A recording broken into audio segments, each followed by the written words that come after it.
नमो तस्से भगवतो अरहतो सम्मा संबुद्दस्से नमो तस्से भगवतो अरहतो सम्मा संबुद्दस्से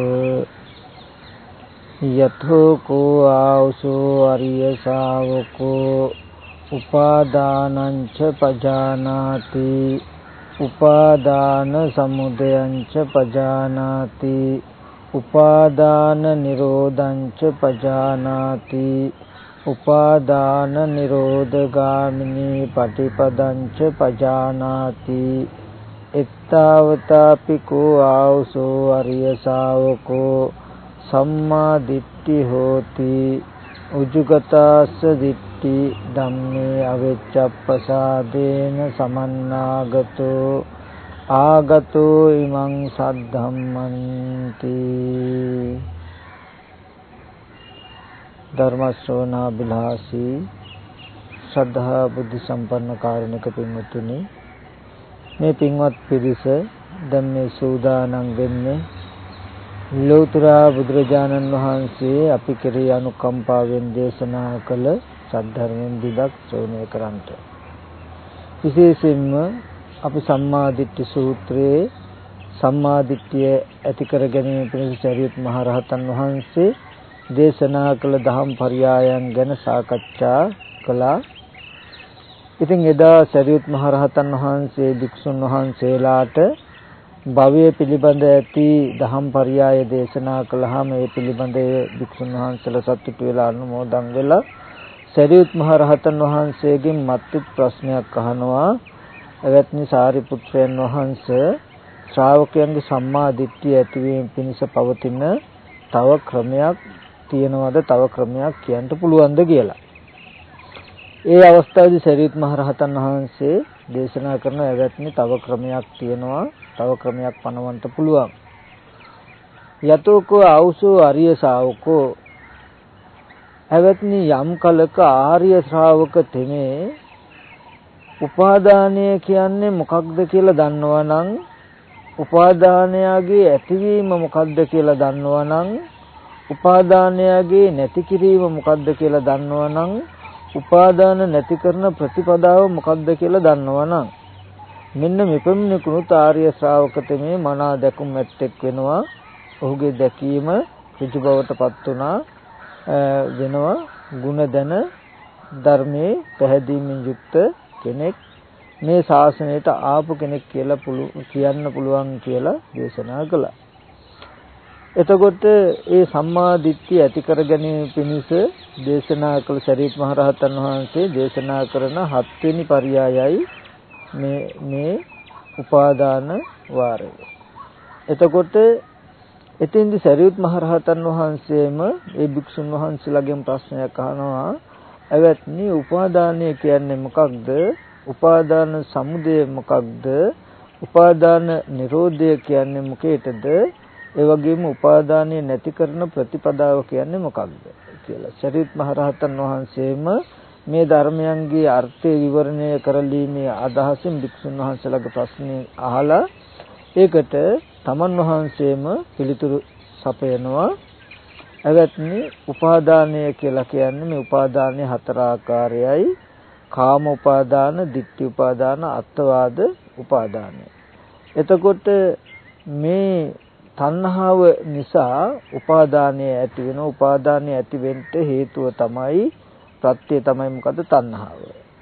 ඊට පස්සේ තණ්හාවගේ නැතිවීමෙන් තණ්හාව නැති කිරීමෙන් උපාදානය නැති වෙනවා, නැති කරන්න පුළුවන්. අයමේව අරිය අට්ඨාංගිකෝ මග්ගෝ උපාදාන නිරෝධ ගාමිනී පටිපදා. මේ ආර්ය අෂ්ටාංගික මාර්ගයේම උපාදානය නැති කරන ප්‍රතිපදාවයි කියලා දේශනා කළා. එතකොට මෙතනදී උපාදානංච පජානාති කියනකොට උපාදානය දන්නවා නම් එතකොට උපාදානය කියන එක අපි දැනගන්නට ඕනේ. උපාදානය කියන එක මොන වගේ දෙයක්ද මොකක්ද කියන කාරණාව අපි දකින තත්වයට පත් වෙන්නට ඕනේ. ඒ වගේම උපාදානයේ ඇති වෙන්නේ මෙන්න මේ හේතුව නිසයි කියන කාරණාව අපි තේරුම් කර ගන්නටත් ඕනේ. මෙන්න මේ හේතුව නැති වුණාම උපාදානය නැති වෙනවා කියන කාරණාව අපි අවබෝධ කරගන්නටත් ඕනේ. මෙන්න මේ ප්‍රතිපදාවයි උපාදානය නැති කරන්නේ කියන කාරණාවත් දැනගන්නට ඕනේ. මෙන්න මේ හතර තේරුණාම දැනගත්තාම ඒ කියන්නේ ditthi සම්පන්න පුද්ගලයෙක් වෙනවා. දර්ශන භූමියටපත් වෙච්ච පුද්ගලයෙක් වෙනවා. එතකොට දර්ශන භූමියටපත් වෙච්ච පුද්ගලයෙක් කියනකොට මේ ශාසනයේ නිසක බවටපත් වෙච්ච විසරද බවටපත් වෙච්ච කෙනෙක් වෙනවා. එතකොට එහෙමනම් මේ අපි සාමාන්‍යයෙන් දන්න දකින්න මට්ටමට වඩා මේ තුල බොහෝම වටිනා දහම් කරුණු අර්ථයක් ගැඹුලා තියෙන්නට ඕනේ. ඒ බව අපිට හැකි පමණකින් අපි ටිකක් තේරුම් කරගන්නට උත්සාහවත් වෙමු. විශේෂයෙන්ම උපාදානංච පජානාති. උපාදානේ දන්නවනම් කියනකොට කොහොම දන්නවනන්ද දන්නවා කියලා කියන්නේ කියන කාරණාව අපි ටිකක් තේරුම් කරගන්නට ඕනේ. එතකොට එතනදී කාම උපාදාන, ditthi උපාදාන, අත්වාද උපාදාන, සීලබ්බත උපාදාන කියන ධර්මතා හතරක් තියෙනවා. එතකොට කාම උපාදානය කියනකොට පින්වතුනි මෙතනදී අපි තේරුම් කරගන්නට ඕනේ කැමති වෙන අර්ථයෙන් කාම උපාදානය. ඒකර ධර්මයේ සඳහන් වෙනවා කාම උපාදානය කියන ධර්මතාවය ඇසුරු වෙනවා කොතෙන්ටද? මේ තුන් භූමිය අනුවගේ සියලුම ධර්මතා කැමති වෙන අර්ථයෙන් කාමයි කියනවා. ඒ තුන් භූමිය අනුවගිය කුමන හෝ ධර්මයක් අල්ලාන ඉන්නවනම් ඇසුරු කරගෙන ඉන්නවනම් ඒ තා කාම උපාදානය යන ගණයට යනවා. එතකොට විශේෂයෙන්ම පටිසම්භිදා මාර්ගය වගේ පොත්වල සරියුත් මහ රහතන් වහන්සේ මේ සතර උපාදානයන් ගැන හොඳට විස්තර කරලා තියෙනවා. එතනදී කාමය කියන කාරණාව පෙන්නනවා තුන් භූමිය අනුව කාම අවචර වූද, රූප අවචර වූද, අරූප අවචර වූද සියලුම ධර්මය, සියලුම ස්කන්ධය කැමති වන අර්ථයෙන් කාමයි. එතකොට ඒ ස්කන්ධය ගන්න එකට දැඩිව ගන්න එකට කියනවා කාම උපාදාන. එතකොට උපාදාන කියලා කියනවා ළඟට ගන්නවා, තමන්ගේ කියලා ගන්නවා, දැඩිව ගන්නවා කියන අර්ථයෙන් උපාදානයි කියනවා. ඒකද අපි ජීවිතෙන් හඳුනා ගන්න බලමු. ඒ ගැන විස්තර මම පෙන්නලා දෙන්නම්. එතකොට කාම උපාදාන කියනකොට තේරුම් කරගන්නට ඕනේ අපි සමහර විටක බොහෝ දුරට අපි අදහස් කරන්නේ යම්කිසි වස්තුවක් අරඹය අපේ හිතේ ඇති වෙන කැමැති ගතියෙන් තමයි අපි කාමය කියන කාරණාව ටිකක් හිතන්නේ. ඒ කාරණාවත් කාමය කියන කාරණාවට ඇතුළත් තමයි. නමුත් මේ කාම උපාදානය කියන කාරණාව ඊට වඩා ටිකක් උඹට ගැඹුරට යන ධර්මතාවයක්. මොකද අරිහත්ත්වයට දක්වාම නොසිඳී පවතින එකම උපාදානය කාම උපාදානය. මේ සතර උපාදානයන්ගෙන් කාම උපාදාන, ditthi උපාදාන, අත්වාද උපාදාන, සීලබ්බත උපාදාන කියන මේ හතරෙන් ditthi උපාදාන, අත්වාද උපාදාන, සීලබ්බත උපාදාන කියන මේ තුන් උපාදානයේ ditthi සම්පන්න භවයේදී සෝවාන් මාර්ගයෙන් අවසන් කරන්න පුළුවන්. එතකොට සෝවාන් ඵලයටපත් වෙනකොට මේ තුන් උපාදානය අතහැරෙනවා. නමුත් කාම උපාදානයේ පින්වතුනි අරිහත්ත්වයට දක්වාම තියෙනවා. ඒ නිසා මේ සතර උපාදානයන්ගෙන්ම මිදුණා කියලා කියන්නේ රහතන් වහන්සේ විතරයි. ඒ නිසායි මේ කාම උපාදානය කියනකොට එතකොට ධර්මයේ පෙන්වන්නේ තුන් භූමිය අනුවගේ සියලුම ස්කන්ධ කැමැති වෙන අර්ථයෙන් අල්ලා ගන්න අර්ථයෙන් කාමයි කියලා කියනවා. තව පැත්තකින් ගත්තාම යම් කාම රාගයක්, කාම ඡන්දයක්, කාම ස්නේහයක් තියෙනවනේ මේ කාම උපාදානය කියලා දකින්න. එතකොට ඒ කාම ඡන්දේ, කාම රාගේ, කාම ස්නේහේ, කාම රාගේ නොවේදෙනවා කාමයේ පිළිබඳ යම් කැමැත්තක් තියෙනවා නම්, කාම සංකල්පනාවක් තියෙනවා නම්, කාම ස්නේහයක් තියෙනවා නම් මෙන්න මේ ටික තමයි කාම උපාදානය කියලා කියන්නේ. එතකොට මේ කාම උපාදානයේ උපාදාන වෙලා තියෙන්නේ මොකද්ද? මේ තුන් භූමිය අනුවගේ සියලුම ධර්මතා ටික දකින්න ඕනේ කාම උපාදානය කියන තැන. එතකොට ditthi උපාදානය කියලා කියන්නේ ditthිය උපාදාන කරනවා. මොකද්ද ditthිය උපාදාන කරන්නේ? මෙලොවක් නැත, මෙලොවේ ඉඳන් පරලෝ යන කෙනෙකුත් නැත, පරලෝවේ ඉඳන් මෙලෝ එන කෙනෙකුත් නැත, මහා යාගයන්ගේ විපාක නැත, කුඩා යාගයන්ගේ විපාක නැත. ඒ කියන්නේ දන් දීමේ පළක් නැහැ කියන තැනක. ඒ වගේම කුසල කර්මයන්ගේ විශේෂ වෙනසක් නැහැ, අකුසල කර්මයන්ගේ විශේෂ වෙනසක් නැහැ. මවට උපකාර කළාට පින් සිද්ධ වෙනවා, කුසල ධර්මයක් විශේෂ කියලා නැහැ. පියාට උපකාර කළාට විශේෂ උපකාරයක් වෙනසක් නැහැ.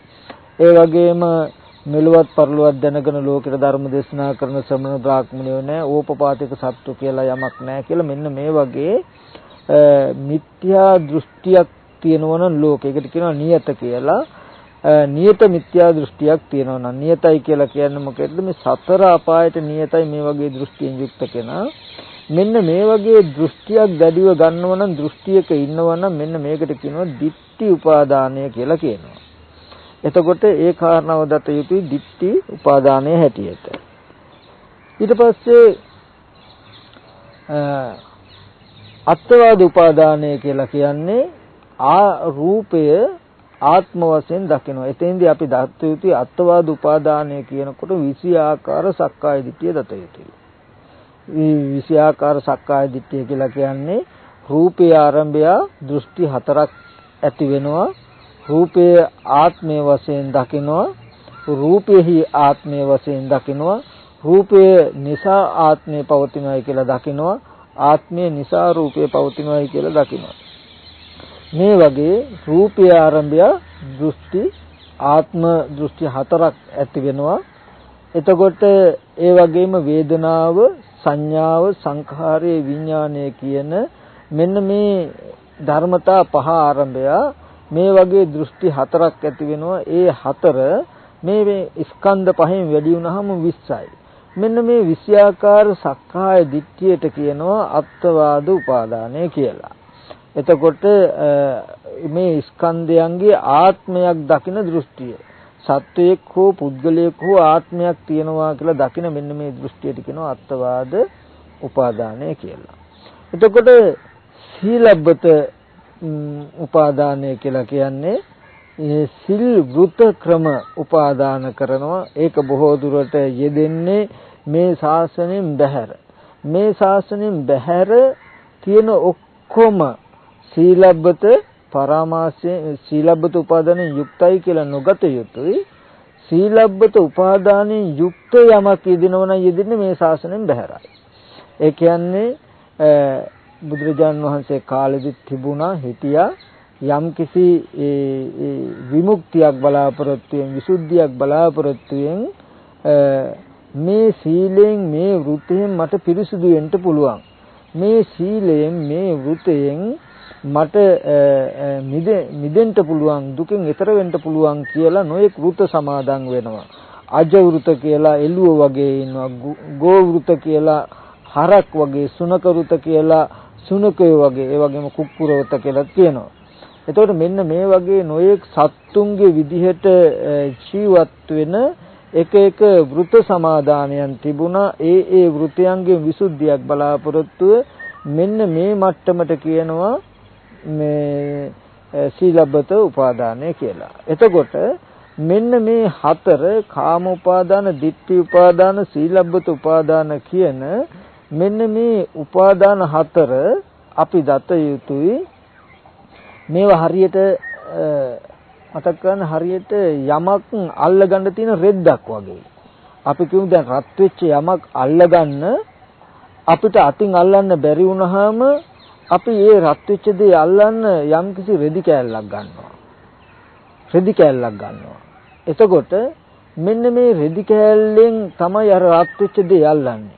ඒ වගේ රූප, වේදනා, සංඥා, සංඛාර, විඥාන කියන රූප උපාදානස්කන්ධේ, වේදනා උපාදානස්කන්ධ, සංඥා උපාදානස්කන්ධ, සංඛාර උපාදානස්කන්ධ, විඥාන උපාදානස්කන්ධ කියන මේ උපාදානීය ධර්මතා ටික හැම වෙලාවෙම අල්ලගන්නේ ඔන්න ඔය ක්‍රම 4ෙන්. කුමන හෝ තුන් භූමිය අනුව ගිය කුමන හෝ ස්කන්ධයක් අල්ලගෙන ඉන්නකොට ඒකට කියනවා අල්ලගත් අර්ථයෙන්, ඒක හසු කරගෙන ඉන්න අර්ථයෙන්, අත නොහැර ඉන්න අර්ථයෙන් කාමයි කියලා කියනවා. එතකොට මෙතනදී දකින්න ඕනේ කාමයි කියනකොට සමහර විටක අපි අල්ලගෙන ඉන්න අරමුණ උපේක්ෂා සහගත වෙන්නත් පුළුවන්. ඒකෙදි අමුතු ප්‍රියමනාප බවක්, රසවත් බවක්, සතුට බවක් නැහැ. නමුත් ඒක ඇසුරු කරගෙන ඉන්න, ඒ ස්කන්ධය අල්ලගෙන ඉන්න බවකින් දත යුතුයි කාමය.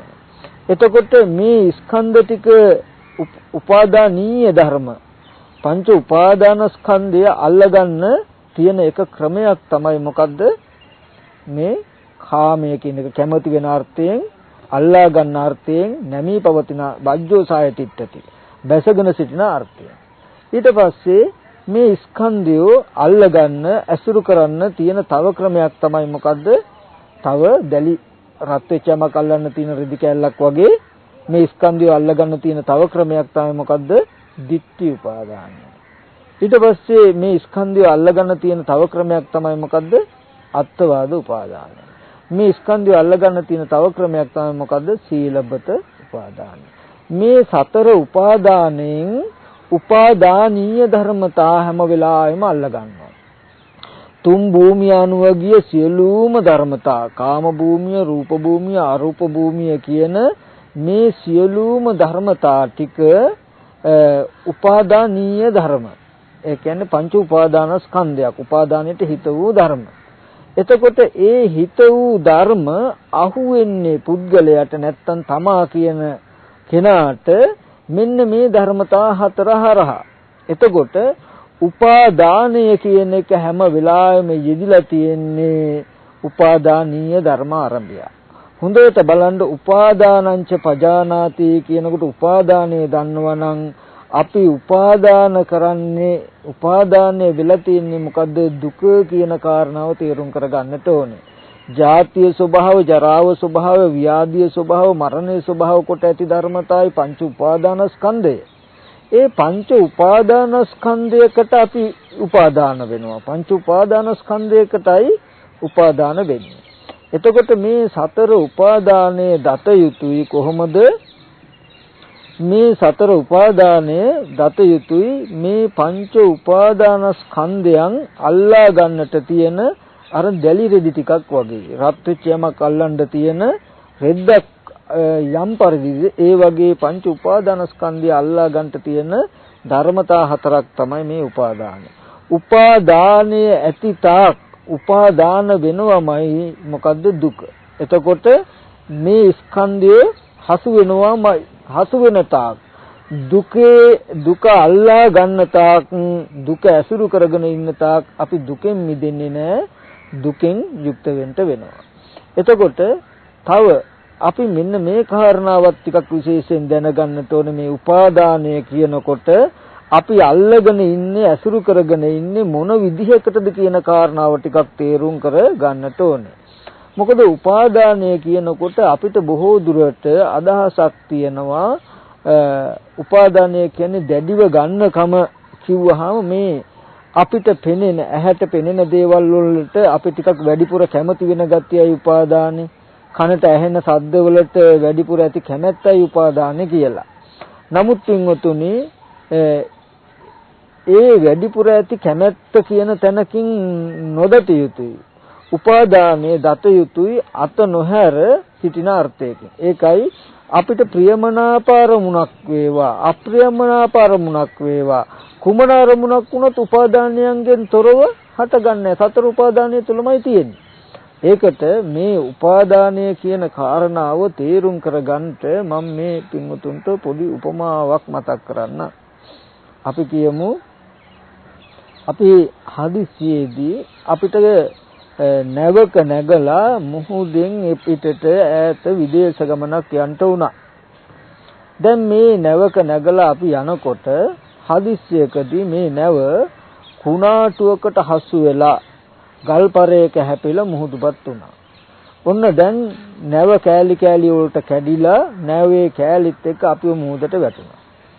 දැන් හොඳට බලන්න ඒ වෙලාවේදී මැරෙන්න කවුරුවත් කැමති නැහැ. කොහොම හරි ජීවත් වෙන්නයි බලන්නේ. ජීවත් වෙන්න ක්‍රමයක් තමයි හොයන්නේ.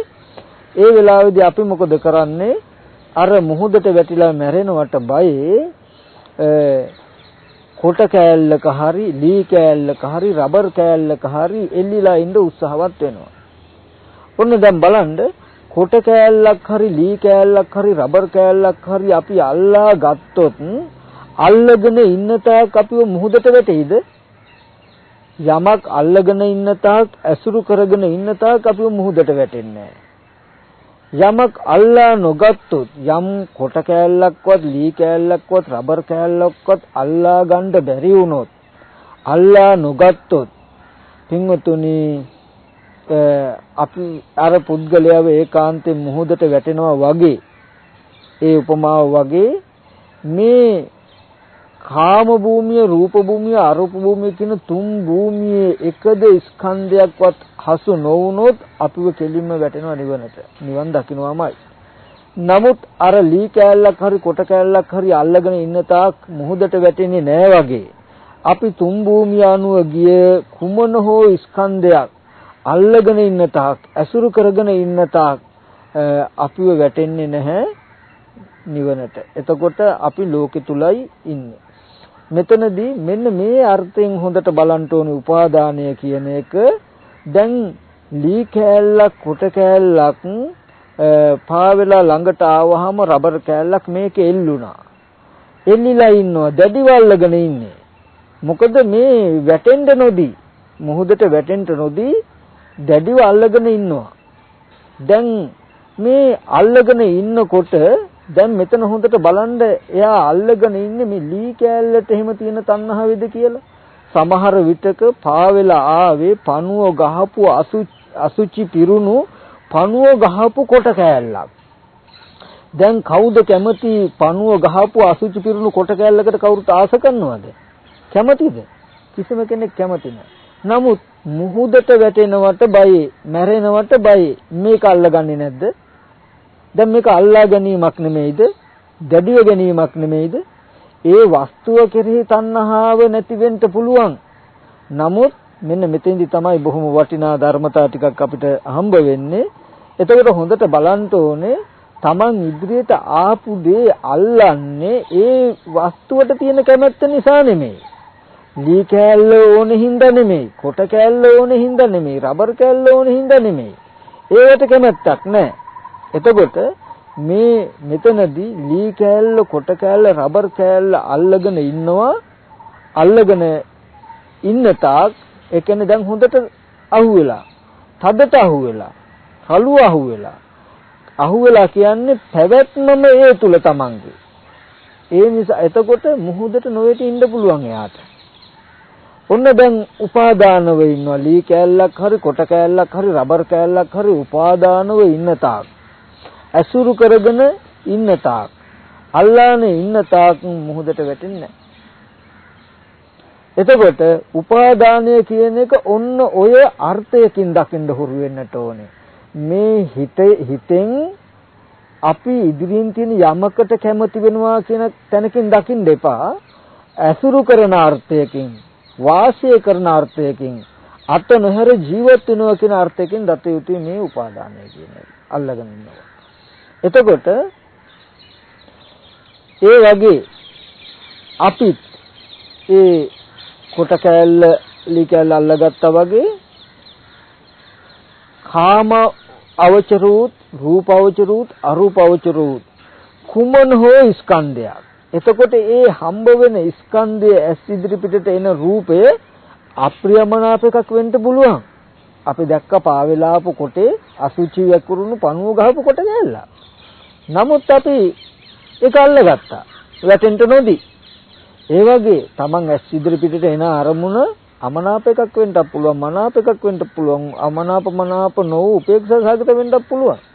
ඒ වගේ මේ ආයතන 6 ඉදිරි පිටට මෙන අරමුණු එහෙමයි. එතකොට මේ තුන් භූමිය අනුගියේ කාමවචරූත් රූපවචරූත් අරූපවචරූත් මේ සියලුම ස්කන්ධ ටික ගන්න මේවා කැමති වෙන අර්ථයෙන් කාමයි, අත නොහරින අර්ථයෙන් කාමයි කියලා කිව්ව මතක් කළා මම. මෙන්න මේ ස්කන්ධ ඇසුරු කරගෙන ඉන්න තාක්ම පින්වතුනි අපිව නිවනට වැටෙන්නේ නැහැ. නිවනට යොමු වෙන්නේ නැහැ. එතකොට යම් කිසි වෙලාවක අර පුද්ගලයාට ලී කෑල්ලක් හරි කොට කෑල්ලක් හරි රබර් කෑල්ලක් හරි අල්ලා ගන්න බැරි වුණොත් උපාදාන නොවුනොත් ඒකාන්තයෙන් මොහොතට වැටෙනවා වගේ තුන් භූමිය අනුව ගියේ එකදු ස්කන්ධයක්වත් හසු නොවුනොත් ඒකාන්තයෙන් එයාව නිවනට වැටෙනවාමයි නිවනටපත් වෙනවාමයි. එතකොට මෙන්න මෙතනදී මෙන්න මේ අර්ථයෙන් දකින්න ඕනේ උපාදානය කියනකොට අත නොහැර ඉන්න අර්ථයෙන් අපි දත යුතුයි. ඔන්න ඔය උපමාවෙන් දකින්න ඕනේ උපාදානය කියලා කියන්නේ මෙහෙම දෙයක් කියලා. එතකොට උපාදාන වෙලා තියෙන්නේ උපාදානීය ධර්මයන්ගෙන්. උපාදානය වුණාම උපාදානීය ධර්ම අහු කරගත්තා කියලා කියන්නේ ඔන්න ඔය අත නොහරින කියන අර්ථයෙන් දකින්න ඕනේ. උපාදානීය ධර්මයෙන් උපාදානය කරන ධර්මතා හතර දකින්න ඕනේ. හරියට රත් වෙච්ච යමක් අල්ලන රෙදි කෑල්ලක් වගේ. රත් වෙච්ච යමකින් මේ රෙදි කෑල්ලකින් රත් වෙච්ච යමක් අල්ලගත්තාම අල්ලගෙන ඉන්නවා ඇසුරු කරගෙන ඉන්නවා දැන් අපි ඒ දේ එතකොට ඔන්න උපාදානව ඉන්නවා කියලා කියනවා. මෙන්න මේ විදිහට උපාදානංච පජානාති කියනකොට තුන් භූමිය අල්ලගෙන ඉන්නවා ඇසුරු කරගෙන ඉන්නවා කියලා දකින්නට ඕනේ. තුන් භූමිය කියනකොට දකින්න ඕනේ මේ පින්වතුන් ජාතිය ස්වභාව කොට ජරාව ස්වභාව කොට ව්‍යාධිය මරණය ශෝක පරිදේ දුක්ඛ දෝමන සුපායාස ස්වභාව කොට ඇති ධර්මයක්. එහෙනම් මේ උපාදානය කියන එක මොකද්ද? දුක තුරුළු කරගෙන ඉන්න අර්ථයෙන් දුක දැඩිව ගන්නා වූ අර්ථයෙන් දුකෙන් බැහැර නොවන අර්ථයකින් දකින්නට ඕනේ. එතකොට උපාදානයෙන් නොමිදුණා කියලා කියන්නේ උපාදානය දුරු නොකළා කියලා කියන්නේ දුකෙන් නොමිදුණා දුක දුරු නොකළා කියන කාරණාව දකින්න තරම් මේ පින්වතුන් දක්ෂ වෙන්නට ඕනේ. එතකොට මේ උපාදානංච පජානාති කියන ධර්මයේ හරහා ඒ ධර්මයේ තේරුම් කරගත්තොත් මේ පින්වතුන්ට දුක්ඛ සත්‍ය අවබෝධ වෙන්නට ඕනේ. මොකද උපාදානය කියන්නේ කෙලෙසයක්. ඒ කෙලෙසය තිබුණොත් අපිව ආපහු හසු වෙලා තියෙන්නේ දුකට නේද? මේ හේතුන් දුක ඇති කරවලා තියෙන්නේ කියන කාරණාව දකින්න ඕනේ. උපාදානය නිසා භවයත් භවය නිසා ජාතිය ජාතිය නිසා ජරා මරණ ශෝක පරිදේ දුක් දුම්නසුත් දකින්නට ඕනේ. එතකොට උපාදානංච පජානාති කියනකොට දැනගන්නට ඕනේ තුන් භූමිය අනුවගිය කුමන හෝ ධර්මයක් අර වතුරට වැටුණු මිනිහා අල්ලගත්තා වගේ වතුරට වැටෙන්නේ නැතුව ඉන්නවා වගේ නිවනට වැටෙන්නේ නැතුව නිවනට යන්න ලැබෙන්නේ නැත්තේ තුන් භූමිය අනුවගිය කුමන හෝ ධර්මතාවයක් අල්ලාගෙන හිටියොත් එතකොට ඒ අල්ලාගෙන ඉන්න එක දකින්න උපාදානය වුණොත් දකින්න ඒකාන්තයෙන් මේ කර්ම භවයේ උප්පත්ති භවයේ කියන දෙආකාරයකින් භවයේ සැකසෙනවාමයි භවයේ හැදුනොත් ඉපදීම කියන කාරණාව වෙනවාමයි උපන්නොත් ජරා මරණ ශෝක පරිදේ දුක් දුම්නස් ඇති වෙනවාමයි උපාදානංච පජානාති කියනකොට ජරා මරණයට තව නමක් නේද කියන නුවණ එන්නට ඕනේ. කුමක් නිසාද උපාදානය කියන කාරණාව දුරු නොකොට ජරා මරණයන්ගෙන් මිදෙන්න බෑ නේද කියන නුවණක් එන්න ඕනේ. මේ යමක් අල්ලගෙන ඉන්නවා ඇසුරු කරගෙන ඉන්නවා කියන එක නිකම්ම නිකන් එකක් නෙමෙයි මෙන්න මේ වගේ ස්වභාවයෙන් යුක්ත එකක් කියන නුවණ එන්නට ඕනේ. උපාදානංච පජානාති කියනකොට මේ ප්‍රත්‍යයෙන් හටගත්ත තුන් භූමිය අනුවගේ කිසුදි ධර්මයක් පේන්න බෑ. අල්ලා ගන්න සුදුසුයි හොඳයි කියලා කුමක් නිසාද? අල්ලා ගත්තොත් අල්ලා ගත්තේ දුකක් කියන නුවණ එන්නට ඕනේ. ඔන්න ඔය දක්වා දකින්නට ඕනේ උපාදානංච පජානාති කියනකොට. තණ්හා සමුදය උපාදාන සමුදය. හොඳට බලන්නට ඕනේ තණ්හාව නිසයි උපාදානය ඇති වෙලා තියෙන්නේ. ඔන්න මේ කාරණාව බලන්න උපාදානය කියන කාරණාව ඇති වෙලා තියෙන්නේ මොකද? තණ්හාව නිසයි කියනවා. දැන් අපි දැක්කා වතුරට වැටුණු කෙනා ලී කෑල්ලක් හරි කොට කෑල්ලක් හරි අල්ලා ගත්තනම් අල්ලගත්තේ. ලී කෑල්ලට කොට කෑල්ලට තියෙන තණ්හාවේද? නෑ. එහෙනම් මොකේද තියෙන තණ්හාවද? ජීවිත ආශාව හින්දා එහෙම නෙමෙයිද? මැරෙන්න තියෙන අකමැත්ත තණ්හාව නෙමෙයිද?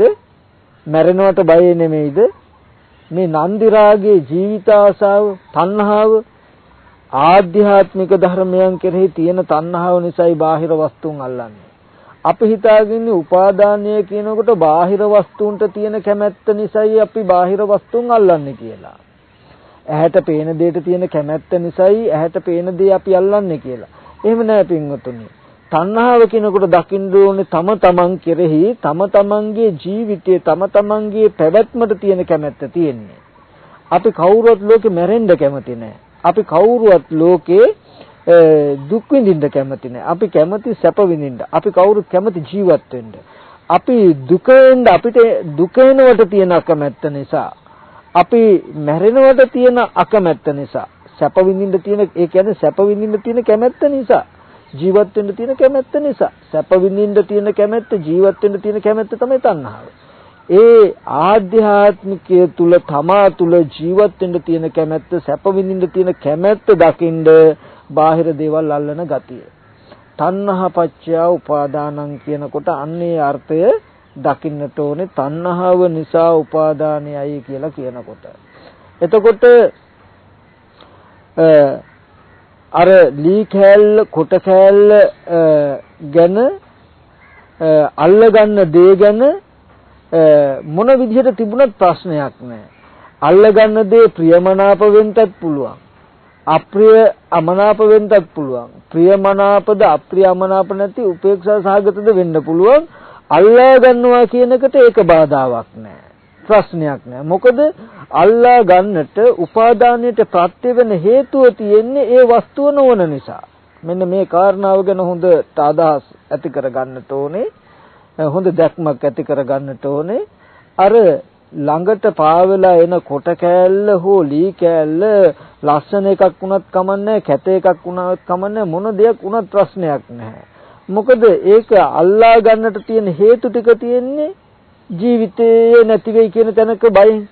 ඒ වගේ. එතකොට තණ්හාව නිසා උපාදානයයි කියනකොට අන්න ඒ අර්ථයෙන් දකින්නට ඕනේ. ඒ කාරණාවෙන් කියනවා බාහිර තියෙන වස්තුන්ට නෙමෙයි, වස්තුන්ගේ ලක්ෂණය විනිශ්චය කළා නෙමෙයි මේ උපාදානය යෙදෙන්නේ කියන එක. එතකොට ප්‍රියමනාප දෙයකට විතරක් උපාදානය දකින්න එපා. අප්‍රියමනාප දේ වුණත්, උපේක්ෂා සහගත දේ වුණත් උපාදාන කරගන්න තියෙන ඉඩ හේතුව තියෙන නිසා මෙහි උපාදාන වෙනවමයි. එතකොට තණ්හා නිරෝධෝ උපාදාන නිරෝධා කියලා කිව්වේ. දැන් අර වතුරට වැටුණු කෙනාට එහෙම මරණ බයක් කියලා නැත්තම්, අමුතුවෙන් ජීවත් වෙන්න කියලා ආසාවක් නැත්තම්, අමුතුවෙන් යමක් අල්ලගන්න උත්සාහවත් වෙන්නේ නැහැ. අල්ලගත්තත් එකයි නැතත් එකයි. එතකොට එයා මොනවා හරි දෙයක් අල්ලා නොගත්තොත් අතහැරෙනවා, වතුරට වැටෙනවා වගේ මේ ආධ්‍යාත්මිකයේ තමන් තුළ ජීවත් වෙන්න තියෙන කැමැත්ත, තමන්ට සැප විඳින්න කියන කැමැත්ත අපි තුළ නැති වුණොත් පින්වතුනි අපි බාහිර දේවල් අල්ලගන්නේ නැහැ. තමන් කියන මිම්ම නැති වුණොත් අපි බාහිර දේවල් උපාදාන කරන්නේ. උපාදාන රහිත කෙනා, උපාදාන නැති කරපු කෙනා මේ ජීවිතේම පිරි නිවෙනවාමයි. එතකොට මෙතනදී අපිට දකින්න පුළුවන් වෙන්නට ඕනේ තණ්හාව නැති කළාම උපාදානය නැති වෙනවා කියනකොට යම් කිසි විදිහකදී යම් කිසි තැනකදී බාහිර වස්තුන් නැත්තම් මේ රූප වේදනා සංඥා සංකාර විඥාන කියන මේ පංච උපාදානස්කන්ධය උපාදානීය ධර්ම උපාදාන කර නොගන්න නම් දැඩිව අල්ලාගෙන නොඉන්න නම් අපිට තණ්හාව කියන කාරණාව නැති වෙන්නට ඕනේ. එතකොට තණ්හාව නැති වුණොත් උපාදානය නැති වෙනවා. උපාදානය නැති වුණොත් භවය නැති වෙනවා. භවය නැති වුණොත් ජාතිය නැහැ. ජාතිය නැති වුණොත් ජරා මරණ ශෝක පරිදේ දුක්ඛ දෝමන සුපායාසය නිරුද්ධಂತಿ. උපායාසය නිරුද්ධ වෙනවා. නිවනට නම. එතකොට තණ්හාව කියන එක නැති කළොත් මේ තණ්හා නිරෝධය නිවනයි කියලා පෙන්වන්නේ ඒ නිසා. තණ්හාව නැතිනොත් උපාදානෙ නැති වෙලා ජරා මරණ දුක නැති වෙන නිසා. මේ ආර්ය අෂ්ටාංගික මාර්ගයම දත යුතුයි. මොකද්ද? උපාදාන නිරෝධගාමිනී පටිපදා. උපාදානේ නැති කරන ප්‍රතිපදාව හැටියට. ඒ කියන්නේ මොකද්ද? සම්මා දිට්ඨි, සම්මා සංකප්ප, සම්මා වාචා, සම්මා කම්මන්ත, සම්මා ආජීව, සම්මා වායාම, සම්මා සති, සම්මා සමාධි. එතකොට මේ අංග 8කින් යුක්ත මාර්ගය දකින්නට ඕනේ උපාදානය නැති කරන ප්‍රතිපදාව. සම්මා දිට්ඨි කියලා කිව්වේ මොකද්ද? මෙතනදී ඇත්ත ඇති හැටි දකින්නට ඕනේ. මේ ඇත්ත ඇති හැටි දකින්න ක්‍රමය එක එක තැන්වලදී එක එක ආකාරයට විස්තර කරන්න පුළුවන් එක එක පරියායන්. එකම තැනක් නොයෙක් විදිහේ ක්‍රම වලින් පැති වලින් විස්තර කරන්න පුළුවන් වගේ. එතකොට මෙතනදී සම්මා දිට්ඨිය කියලා කිව්වේ ඇත්ත ඇති හැටි දකින්න කියලා කිව්වේ මොකද්ද? අපිට පුළුවන් නම් අනිත්‍ය වෙන දේ අනිත්‍යයි කියලා දකින්න, දුක් දේ දුකයි කියලා දකින්න, අනාත්ම දේ අනාත්මයි කියලා දකින්න පුළුවන් නම් මෙන්න මේකටත් කියනවා සම්මා දිට්ඨිය කියලා. ඇත්ත ඇති හැටි අපිට කොයි වෙලාවක හරි දකින්න පුළුවන් වුණොත් ඇත්ත දකින්නකොට තණ්හාව නැති වෙනවා. තණ්හාව නැති වුණොත් උපාදානෙ නැති වෙනවා. උපාදානෙ නැති වුණොත් භවය නැති වෙනවා. එතකොට තණ්හාව ඇති වෙන්නේ මොකේද? තණ්හාව ඇති වෙන්නේ කොහොමද? අපි කියමු අපිට යම් කිසි දෙයක් දැක්කට පස්සේ දැකපු දේ ඇති බවට අපේ මනස තුල නිත්‍ය බවක් තියෙනවා නම් අපි එහෙම මොන හරි දෙයක් දැක්කහම අපිට හිතෙන්නේ අපි දකින්න පෙරත් තිබුණා දැක්කයෙන් පස්සේ තියෙනවා කියලා. එතකොට එතන තියෙනවා පින්වතුනි නිත්‍ය බවක්. එතකොට නිත්‍ය වෙන දේ අපිට විඳින්න පුළුවන් ඉන්න තාක් එතකොට අපිට තියෙන සැප. නිත්‍ය වූ සැප වූ දේ මම මගේ කියලා ගන්න බවේ දෙන්නේ නිතින්මයි. එතකොට එතන තියෙනවා ආත්ම බවක්. නිත්‍ය සුඛ ආත්ම කියන මෙන්න මේ දැක්ම ඇතිතාක් පින්වතුනි තණ්හාව ඇති වෙනවා. එතකොට අපිට පුළුවන් නම් අනිත්‍යයි දුකයි අනාත්මයි කියලා දකින්න. අනිත්‍ය වූ දුක් වූ අනාත්ම වූ ස්වභාවයෙන් අපිට දකින්න පුළුවන් වුණොත් පින්වතුනි මෙන්න මේකට කියන සම්මා දිට්ඨිය කියලා.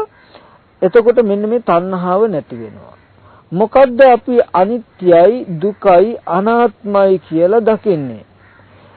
ඇහෙන් දකින හැම රූපයක්ම, එතකොට කනට ඇහෙන හැම ශබ්දයක්ම, නාසයට දැනෙන හැම ගන්ධයක්ම, දිවට දැනෙන හැම රසයක්ම, කයට දැනෙන හැම ස්පර්ශයක්ම, මනසට දැනෙන හැම ධර්මාරම්මණයක්ම අපි අනිත්‍ය හැටියට, දුක් හැටියට, අනාත්ම හැටියට දකින්න ඕනේ. එතකොට මෙතනදී ඇහැ ගැන, සිත ගැන, චක්කු විඥානය ගැන, චක්කු සම්පස්සය ගැන අමුතුවෙන් විස්තර කරන්න ඕනේ නැති බව මේ පින්වතුන් නුවණින් දකින්න ඕනේ. මේක කෙටි පරියායක්. මොකද ඇහත් වැය වෙලා චක්කු විඥානයත් වැය වෙලා ඒ නිසා උපදින වේදනා සංඥා චේතනත් වැය වෙලායි පින්වතුනි අපිට රූපය කියලා එකක් හම්බ වෙන්නේ. මේ පින්වතුන් හොඳට බලන්න මේ ඇහෙන් ඕගලන්ට පුළුවන් රූප දකින්නවා කියන කාරණාව මිසක ඒ රූප දකින්නවා කියන කාරණාවට ඇහැ කියන එක වැය වෙලා චක්කු විඥානය කියන එක වැය වෙලා චක්කු සම්පස්සේ ඒන් උපම් වේදනා සංඥා චේතනා වැය වෙලා රූපයක් පේනවා මිසක රූපයකින් තොරව ඕගලන්ට වෙනම ඇහැකුයි කන ඇහැකුයි චක්කු විඥානයකුයි ඒ වේදනා සංඥා චේතනා හම්බ වෙන්නේ නැහැ. එතකොට අපි ඒ ස්කන්ධය ටික වැය වෙලා පෙනෙන මේ රූපය නිට්ටය වුණොත් පින්වතුනි එකල්ලි අපිට ඇහත් නිට්ටයයි, චක්කු විඥානියත් නිට්ටයයි, චක්කු සම්පස්සයත් නිට්ටයයි, චක්කු සම්පස්සයෙන් උපදින වේදනා සංඥාත් නිට්ටයයි. යම් වෙලාවක ඇහැට පේන රූපය අනිත්‍ය වුණොත් ඒ වෙලාවේදී අපිට ඇහත් අනිත්‍යයි, චක්කු විඥානියත් අනිත්‍යයි, චක්කු සම්පස්සයත් අනිත්‍යයි, චක්ක සම්පස්සයෙන් උපන්න වේදනා සංඥා චේතනා තියෙනවා නම් ඒ ධර්මයත් අනිත්‍යයි.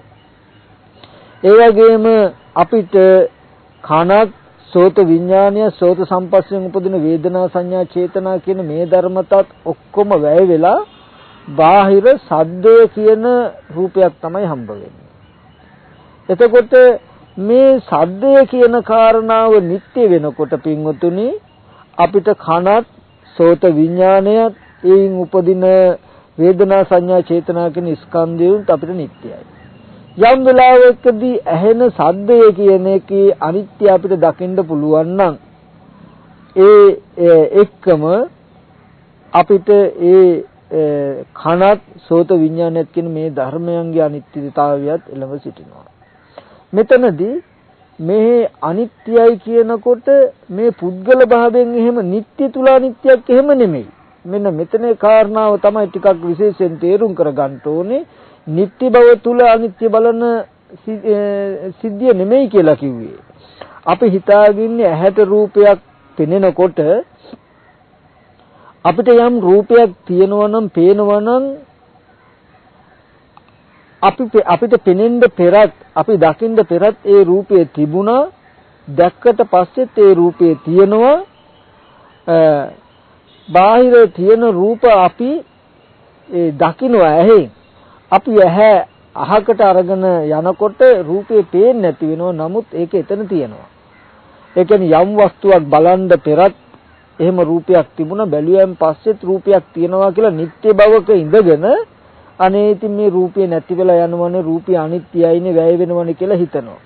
නිත්‍ය භව තුල ඉඳගෙන බලන අනිත්‍ය භවට, අනිත්‍ය මානසිකාරයට, සත්‍යයනාවට කිව්වනේ මේ අනිත්‍ය දකින්නවා කියලා. සම්මා දිට්ඨිය කියලා. ඒකට තණ්හාව නැති වෙන්නේ. ඇයි? ඇති බවක් තියෙනවා. නැති බවක වචන කතා කළාට, නැති බවක අදහසක් තිබ්බට ඇති බව නැති වෙලා නැහැ. එතකොට ඇති බව කියන එක නැති වෙන්නටම ඕනේ. ඉදිරියේදී තියෙන දහම් පරයයන් වලදී මම ඒ පිළිබඳව ආයතනයන්ගේ ලක්ෂණය ගැන විස්තර කරන්න බලාපොරොත්තු වෙනවා. එතකොට මෙතනදී මේ පින්වතුන් තේරුම් කරගන්නට ඕනේ මේ තණ්හාව කියන කාරණාව යම් කලකදී අපිට නැති වුණොත් නැති වෙන්නේ පින්වතුනි දකින්න දේ දැකීමෙන් පස්සේ නිරුද්ධ වෙන්නට ඕනේ. අහන දේ ඇහිමෙන් පස්සේ නිරුද්ධ වෙන්නට ඕනේ. ගන්ධ සුවඳ දැනගන්නකොට ඒ දැනගන්න දේ දැනගැනීමෙන් පස්සේ නිරුද්ධ වෙන්නට ඕනේ. මෙන්න මේ වගේ හටගත් දේ නැති වෙනවා කියන මානසික මට්ටමක් අපි තුල තිබුණොත්, අපි තුල යෙදුනොත් තමයි පින්වතුනි අපිට පුළුවන්කම තියෙන්නේ මෙන්න මේ තණ්හාව නැති කරන්නට. අන්නේ ආධ්‍යාත්මික තණ්හාව නැති වුණොත් දකින්න බාහිරේ යමක් උපාදාන කරනවා කියන ගතිය නැති වෙනවා. ඇහැට පිටින් අපිට පෙනෙන ඇහෙන දේවල් අපි අල්ලා ගන්න ඇසුරු කරන්න පින්වතුනි බාහිර තියෙන හේතුවක් නිසා නෙමෙයි, ආධ්‍යාත්මික හේතුවක් නිසායි. ඒ බව පෙන්වන්නට ඕන නිසායි බුදුරජාණන් වහන්සේ තණ්හාව නිසායි උපාදානේ, තණ්හාව නැති කෙරුවොත් උපාදානේ නැති කරනවා කියලා පෙන්නලා මෙන්න මේ උපාදානය නැති කරන්න තියෙන ප්‍රතිපදාව ආර්ය අෂ්ටාංග මාර්ගයයි කියලා පෙන්වුවේ. මොකද මේ ආර්ය අෂ්ටාංග මාර්ගයේ වඩනකොට අනිත්‍ය දුක්ඛ අනාත්ම කියන මේ ත්‍රිලක්ෂණයට කියන විමුක්ති මුඛ කියලා ලෝකයේ අනිත්‍ය දෙයක්, දුක් දෙයක්, අනාත්ම දෙයක් කියලා දකින්න පුළුවන් වුණොත් තණ්හාව නැති වෙනවා. තණ්හාව නැති වුණොත් උපාදානය නැති වෙනවා. උපාදානය නැතිවීමෙන් භවය නැති වෙනවා. එතකොට මේ උපාදාන නිරෝධගාමිනී ප්‍රතිපදංච පජානාති කියනකොට එයා ප්‍රතිපදාව එක ක්‍රමයක් දැනගන්නට ඕනේ.